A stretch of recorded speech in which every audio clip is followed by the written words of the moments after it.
the untold story about a special mission to Tehran to assess whether the Shah was capable of ruling the nation, as revolutionaries had gripped the country. We'll be speaking with one of the men who was commissioned by President Jimmy Carter to travel to Tehran to make that assessment. We're here at Elizabethtown College in Pennsylvania. Ambassador John Craig, thank you so much for being here. Thank you, Negar, for inviting me. It's a real pleasure and an honor to be here. Likewise. So it's December 1978. There's chaos in the streets of Tehran, revolutionaries all over the country. You are a young American diplomat, and you find yourself on this special mission into Tehran with a senator from the United States. Tell us a little bit about why you were there, what this special mission was, and of course, I know it's important for you to mention that what you're about to tell us is an untold story, and you're not here to criticize anybody. You're just here to share your memories of this incredibly special mission. Yes, Negar. I think you have to take a look at the mission in terms of what was happening in the world in late 1978. The Camp David summit had concluded. The Blair House talks had fallen apart. And so there was a feeling that there was a real crisis in the Middle East.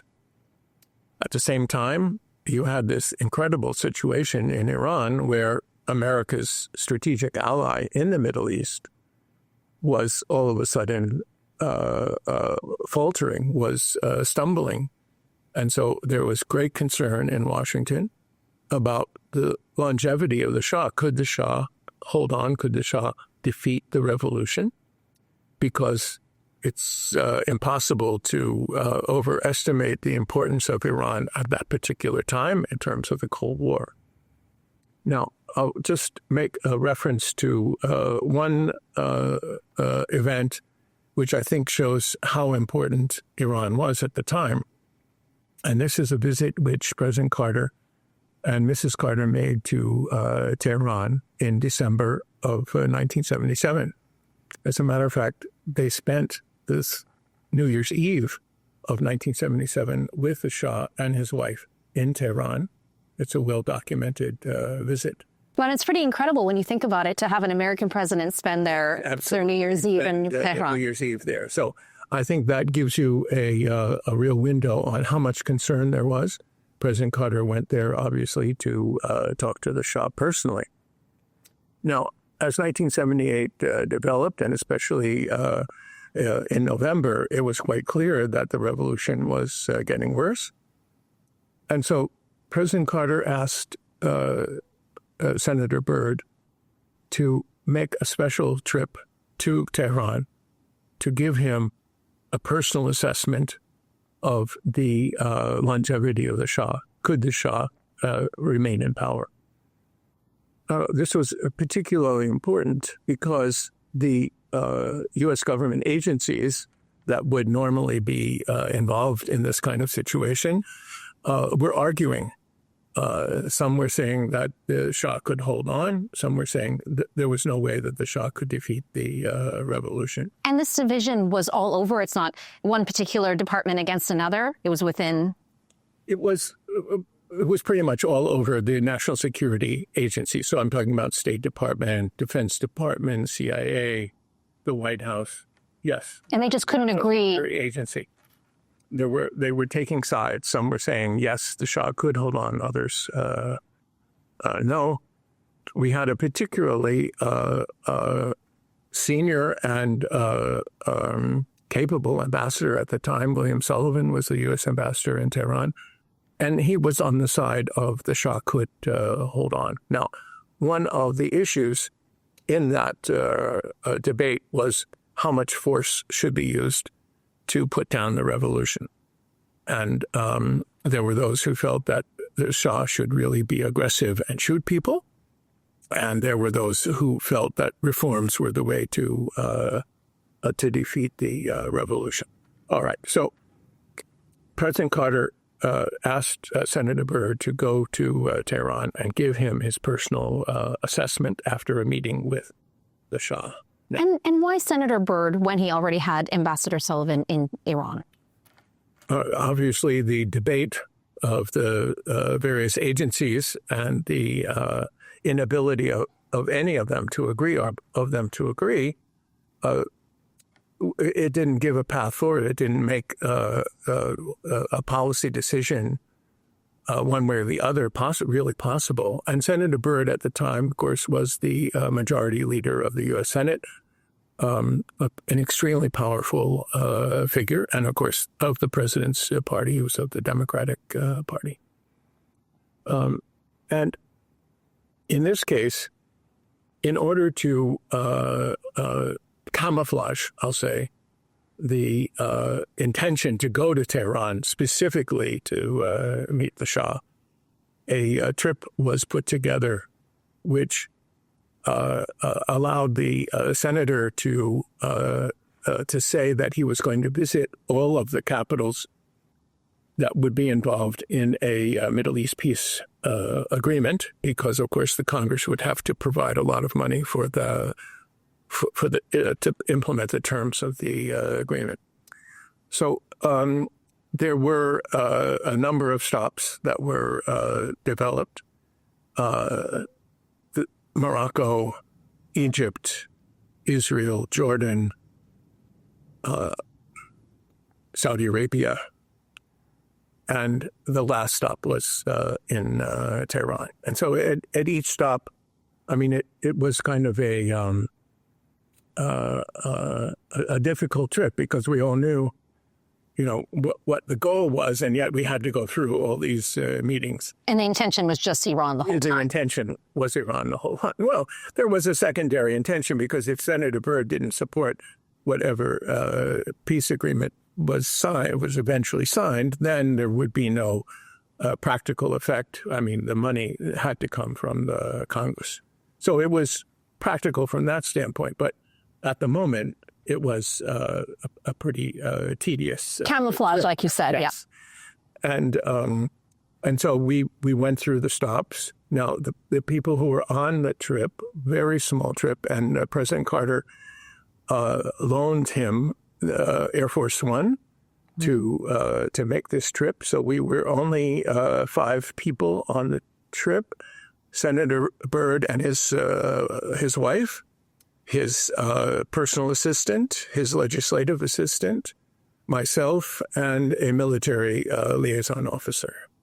And I'll just say at this point that all of the arrangements for the stop in Tehran were made through the Iranian embassy in Washington, D.C. The American embassy in Tehran was not involved in those arrangements, which is pretty unusual. That's very unusual.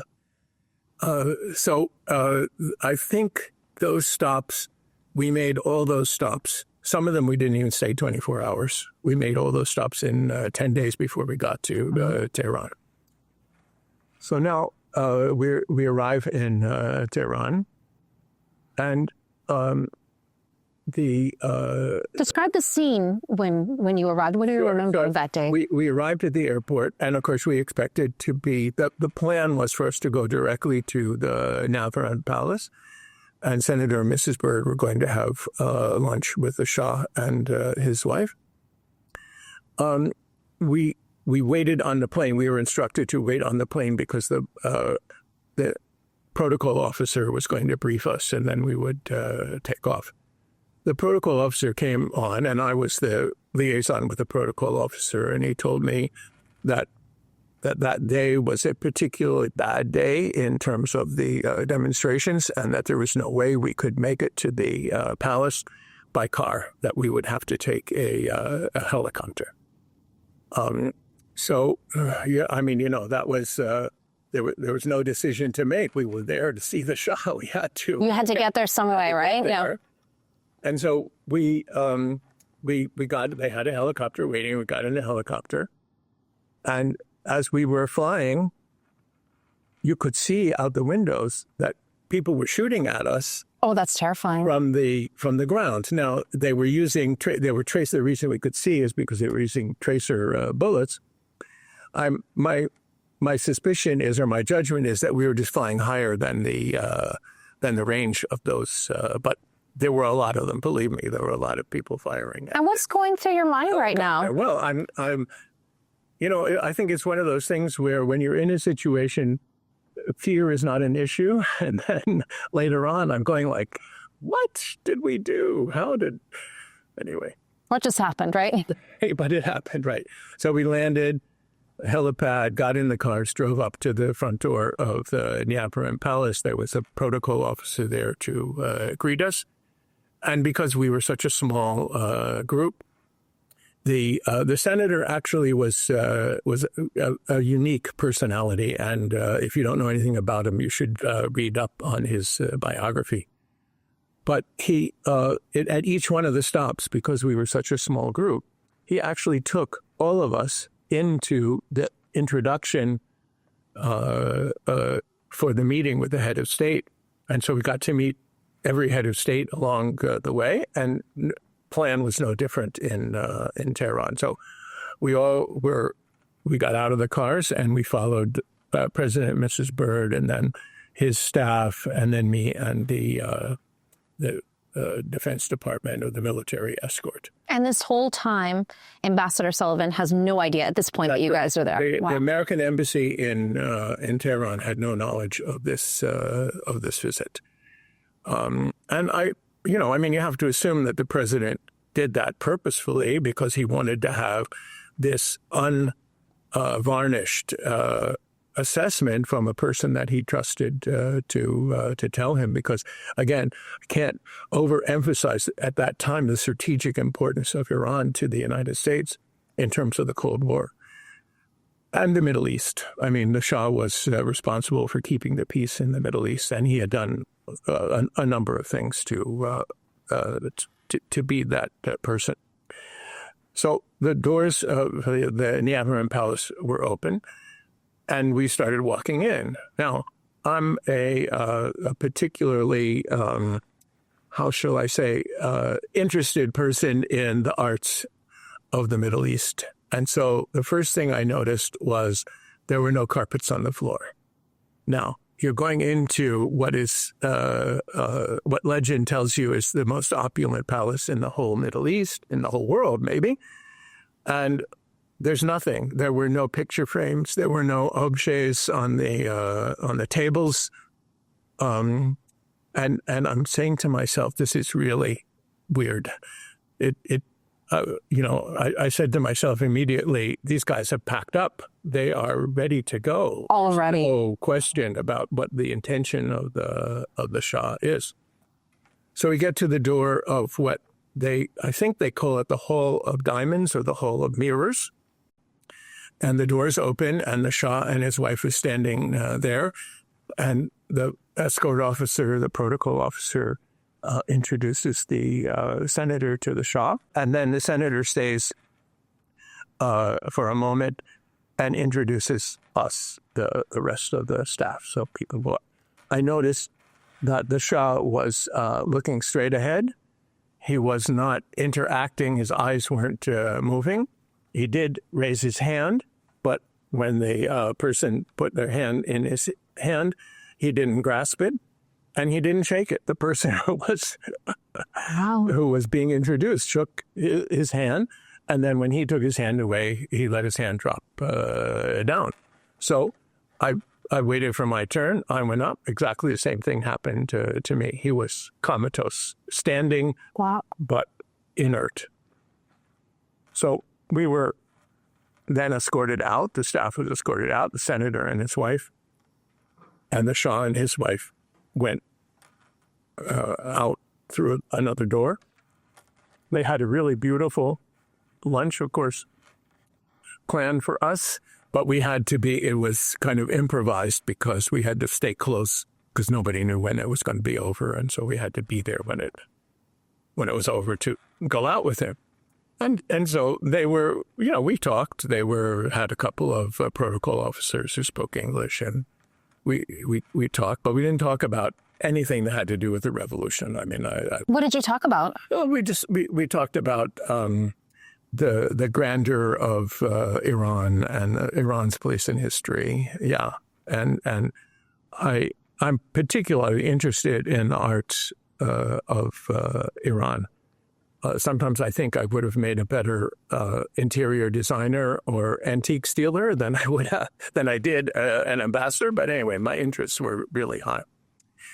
And then all of a sudden the doors open, and here comes the senator and his wife, and the Shah and his wife. They again shake hands and say goodbye, and we all fall in behind the senator. This time somehow I was directly behind the senator as we were walking, and his legislative aide was next to me. And the aide said, "How was the meeting, Senator?" And the senator, without looking back, said, "It was the most bizarre social experience I have ever had in my life." Okay. Wow. And what was your impression of the Shah's wife, Empress Faradiba? Well, at that point, I would say she was lively and in control of the situation. Wow. So you felt she was in control of the Shah and what was happening in the country? Absolutely. Yes. And that was confirmed when we got back to the hotel and the senator debriefed us about what had happened. So, I mean, the debrief simply consisted of the fact that the Shah was also comatose at the table. He didn't eat. He didn't move. Did he talk at all? He didn't say a word. Wow. She did all the talking. And the senator said, there's no conclusion I can come to other than the Shah is not capable of continuing to lead the government to rule Iran. His wife had given all kinds of assurances that everything was under control, that they had all the systems in the military and what have you were all working together to defeat the revolution. And how did you guys approach the royal family? Like, did they know? Obviously, they didn't know the intention of that particular meeting. What was the reason given for them? The senator was simply making a visit. I mean, it's very common to have members of Congress and high-level administration officials visit Tehran. I mean, if you look and see the amount of military hardware that we had sold to Tehran, that the amount of training and strategic cooperation, so that wouldn't have been Unusual. Unusual, and well, I mean, I'm sure that his wife, knew that the senator was looking at what was happening. But there was no way to hide the fact that he was not participating. So now we have to decide what to do with the ambassador. And Ambassador Sullivan, who at the point still doesn't know you guys are there. Yeah. Know that this group is in town. So the senator said, let's just go. Let's go to the residence. And he... How did that go? I mean, it's really unusual. And so... And he got out of the car at the residence and went up to the door and knocked on it. And the butler came to the door. And the senator said, please tell the ambassador that Senator Byrd, the majority leader of the Senate, is here to see him. Okay. So that... Awkward.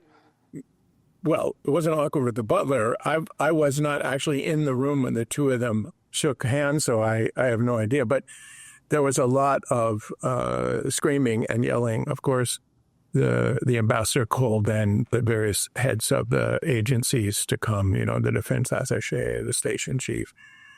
And they spent about 3 hours talking. 3 hours? Well, sure. I mean, this is a pivotal event, right? I mean... it really is a change the course of history for generations to come. Time, this was all about U.S. interests. There was no discussion about the revolution. I mean, I got the impression that most of the agencies thought that the Shah had been too heavy-handed, that the secret police were too heavy-handed, and that there really needed to be some reforms. But this whole discussion was about what the United States should do to protect its strategic interests. Of course, which ultimately impacted Iran as well in the process. I don't know. I think you got to take a look then at the succeeding events to see. I mean, the United States never really did take an active role. The situation kind of got out of control very quickly. But anyway, and so we left there. The senator said, look, there's absolutely no way that I'm going to go back to tell the president that the Shah can hold on. He's finished. He's gone. He's not even alive. I mean, he's not even present. So we go back to the hotel, and the arrangements are made to take off the next day. We didn't hear anything more from the ambassador. That I'm sure the ambassador communicated directly with the president after we left. But we left the next day, and there was one final stop in Turkey to be a final camouflage event, if you will, before we headed back to Washington. We left Istanbul for the flight back to Washington, and on the flight back to Washington, the senator and his secretary prepared the report to the president. Now, we were such a small group, of course, that we could hear what the senator was dictating the memo to the president. So we all knew what the senator was saying in his memo to the president. We heard it because we heard it. We got to Andrews, and the car was waiting, took the senator directly to the White House. That was the end of my participation in this event. We had just everybody said goodbye, and I've never seen any of them again. Actually, it was just such an unusual experience. Now, since we know what the senator was going to say to the president, then we have to look and see what happened in the days after. So in the days after, a group, kind of a ruling group made up of some officials was formed, but before they were to take over, there was a military group that was to take over. And very shortly thereafter, the Shah left Tehran and went to Egypt. And then the world started to learn. When I say we, I'm not talking about the United States or me, but the world started to learn that the Shah was actually very sick, that he had some form of cancer, that he had deliberately hidden this fact from the rest of the world, maybe from even the rest of Iran, and that he had accepted the offer of the French government to provide doctors to treat him. And so sometime, obviously December 31st, 1977, he was in good shape. Sometime between then and November 1978, his condition worsened. It turned out that the French had mistreated him. Don't forget, 1978 is pretty long time ago in terms of treatment of any kind of cancer. And if you remember, then the Shah went from Egypt to the United States. The president gave him special access to Walter Reed Medical Hospital. Let's go back to that conversation between Ambassador Sullivan and Senator Byrd. You described it kind of like a screaming match. What were they arguing about? At this point, they were arguing about what our policy should be going forward. Now, if the Shah were capable of cooperating with us, then obviously the obvious route would be to agree with him on whatever reforms, whatever action would be taken to put down the revolution. But it was quite clear that nothing had been done up to that point. Now, don't forget, I was not in this conversation. I was in the room, but I wasn't part of this conversation. So you have to understand that it was an emergency, actually, that we didn't have a plan to take Iran from the state it was in, and the revolution, remember, was huge, to a state where it could be controlled by the Shah, and the Shah could continue to be our strategic agent in the region. I mean, that's the whole point. That was why the revolution, the so-called revolution in 1952, took place, because the Shah was our strategic ally, and he cooperated with us completely. And so, what was Sullivan advocating for? Because it's my understanding that Sullivan, at least at one point, did want the Shah to depart from Iran. Well, Sullivan was advocating a policy that would lead to stability, that would not leave Iran in a position of opposition to the United States, or that would continue the strategic cooperation. I mean, as I say, go back and read some of the strategic analysis of the importance of Iran at the time. I mean, it's huge. Of course. From spy planes to control over the situation in the Middle East. So you can't overemphasize. Now, I will say that this is the kind of situation that a lot of embassies face around the world, where an opposition becomes a threat to the government. And that's one of the most difficult situations for embassies to deal with, because on the one hand, you have good relations with the government that's in power. On the other hand, you don't really know what the capability of the opposing side is. So you have to, the dance that takes place, contacts with the opposition, making sure that the government knows about that, using the information you find out from the opposition to try to help the government. And at some point, you may realize that the government can't hold on and that the opposition is going to win. I mean, it's a very, very difficult situation for an embassy to be in, and I've been in some of them. So it's not something that doesn't happen. It happens a lot. So Ambassador Sullivan wanted to come out of this, of course, as the president did, as Senator Byrd did, with our relationship with Iran intact. And that's why Ambassador Sullivan could argue, both ways. Were there people in Iran that could continue the strategic cooperation with the United States? Or did the situation require force to put it down to maintain the Shah in power? See, those are kind of the options. I don't think, the idea of using force was not popular, and certainly not popular with President Carter. Of course. He was trying to export human rights all over the world. Yeah. So, but, what our visit, or what that visit proved, was that there was no other option.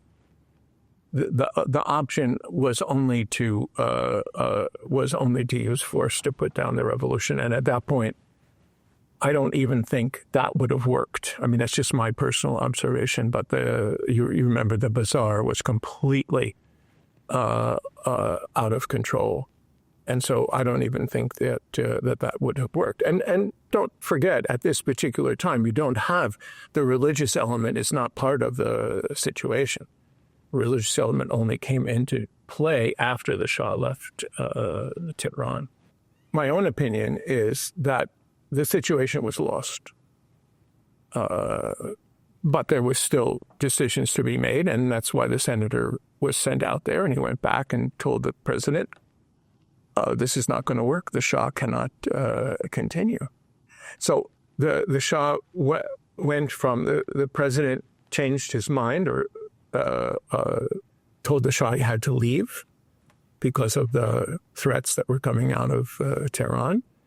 And the Shah went to Costa Rica. Now, the medical evaluation, again, this is all my own hearsay, but the medical evaluation at Walter Reed was that he was inoperable, that he, stage 4, totally inoperable, just let him go peacefully.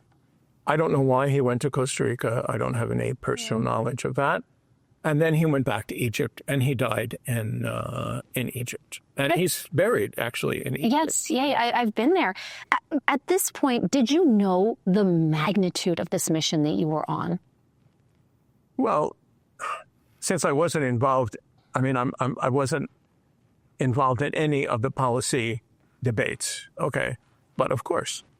But I have to say that at that particular moment, in terms of the total U.S. government, since not very many people knew about this mission, the focus was on the Middle East. The focus was on converting what had happened at Camp David into an actual peace agreement.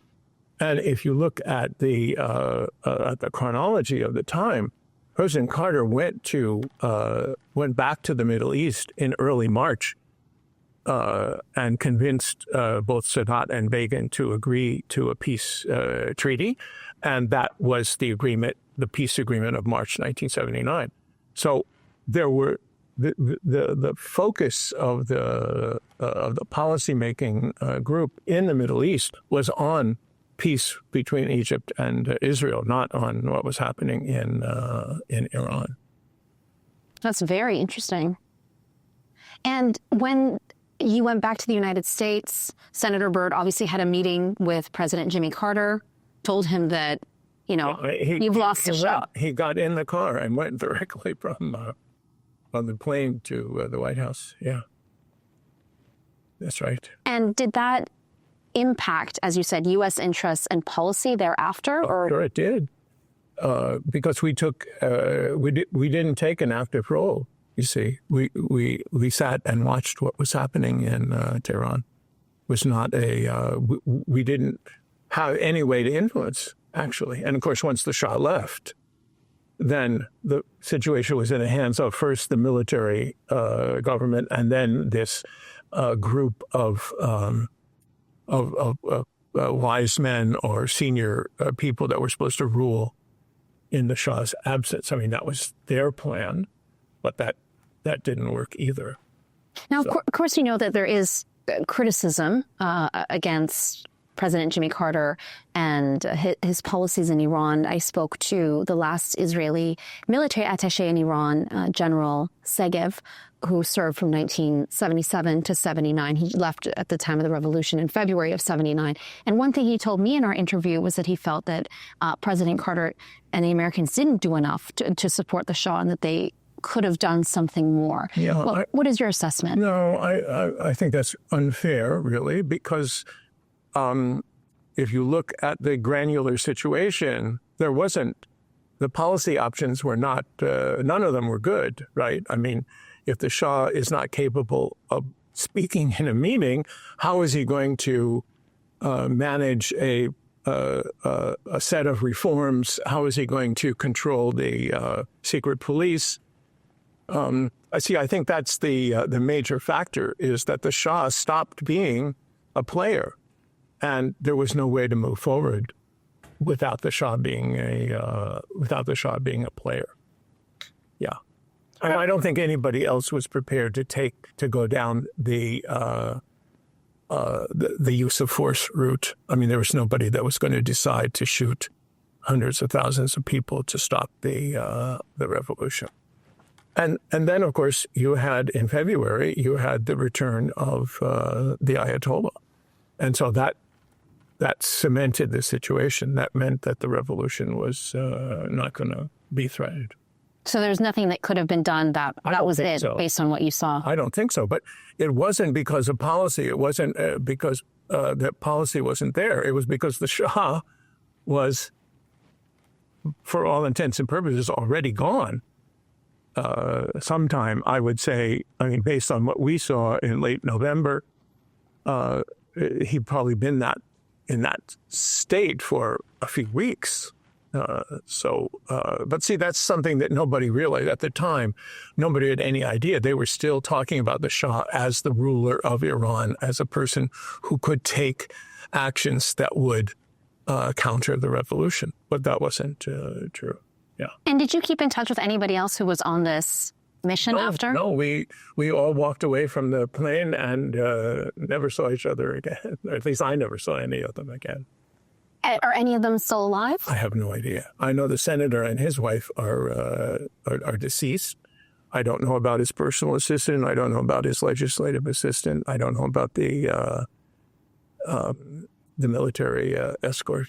I haven't thought very much about that until I started working with my biographer, and we started taking a look in a more chronological way of events that I participated in. So I'm just making the point again that I was a very small player in this, and what I'm telling you is what I saw with my own eyes and heard with my own ears. I'm not trying to interpret or write history. Of course, and we really appreciate it because now you're helping to document a part of Iranian history that has never been told before.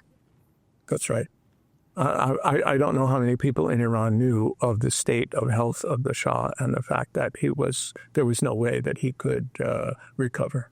Or of this mission and of this. I think this was just, if you look at the purpose of the mission, it was just one more way to find out what exactly was going on. And in fact, it was pretty significant because none of the agencies were reporting that the Shah was in this bad condition. So all of the debate, all of their policy options were totally not feasible because the Shah wasn't in control. Yeah. And Ambassador Craig, what are you thinking, all these years later, when you look back and the state of Iran at this moment? What are your feelings? Well, a diplomat, sometimes we say diplomacy is the art of the possible. Okay. I believe that Iran is the only real strategic ally for the United States in that part of the world. It's the only society that is sophisticated enough, that has enough scientific knowledge. And so I've always thought that in the future, Iran will come around and again be the strategic ally of the United States. This is kind of an interim period, and that the Iranians will realize that this is the best place for them to be. So I'm kind of oddball out for the time being, but I still think that Iran and the United States will have a close relationship in the future. Now, when you left Iran, at the end of the mission, your flight back, you have to go to Turkey. Again, part of this whole, I guess, camouflaging what you guys are doing there. What were some of your final thoughts on the plane ride back? Oh, I thought the senator had assessed the situation exactly correctly, because I didn't have to listen or hear it from him. I had my hand in the Shah's hand. I saw that he was not operable, that he was totally comatose, standing up. So, no, there certainly was no disagreement. I certainly had no disagreement with it. Yeah. And was there anything that could have prepared you for what you had encountered? Did you expect to see any of that? No, of course not. But a diplomat is a disciplined person, and the diplomat does what he's instructed to do. So I was very busy that fall because I had been at Camp David. I was the executive director of the Blair House talks, so I was heavily involved in what was going on the peace process. And they just, I was free. I was an asset that they just picked up and said, go there. And I did. So I did. Yeah. Well, thank you so much. You're more than just an asset for us. Thank you for recounting that untold story and sharing it with us. Yeah, it is kind of interesting. Yeah. Yeah.